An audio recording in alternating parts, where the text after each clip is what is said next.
1962, when Gallup asked, do you think that black children receive equal educational opportunity in your community? 90% approximately of white folks said yes.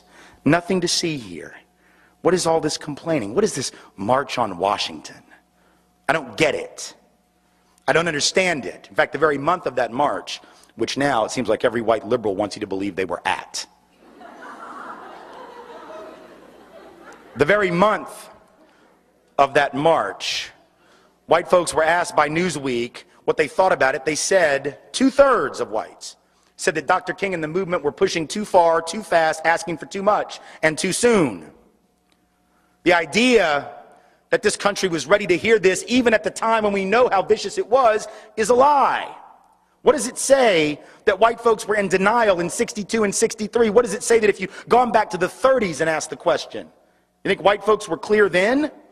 The 1890s, what did white folks say? Those southern editors of newspapers where I'm from, they would say, well, we get along fine with our Negroes down here if you Yankees would just leave us alone and stop messing in our business. Go back to 1850 and read what Dr. Samuel Cartwright, a well-respected member in good standing of the medical profession in this country, said. Not only was racism not a problem, there wasn't even a word for that yet, slavery wasn't a problem, so much so that he decided that any slave who would run away obviously had a mental illness. Because you'd have to be crazy to run away from bondage. So he came up with a term, he called it drapetomania. Don't even know what the root of that is, don't want to know, don't understand where the word came from, but that's what he called it, drapetomania. You must be crazy, you must be mentally ill to run away from your loving master. Denial. In every generation, 2007, 1963, the 30s, the 1890s, the 1850s, my point being that in every generation, members of the dominant group have said there is no problem. And in every generation, without fail, we have been wrong.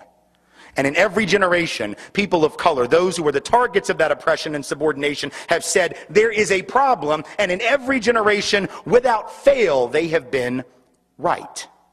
So the question for us today is, what are the odds, honestly, that people of color who have never gotten it wrong have suddenly lost their frickin' minds and have suddenly become unable to see truth and to separate it from fiction? And counter to that, what are the odds that white folks who have never gotten it right yet have suddenly become highly, highly perceptive? The odds are pretty long. And again, it's not because white folks are insensitive or hard-hearted, let alone stupid, but it is that those of us who are white have the luxury of not knowing black and brown truth.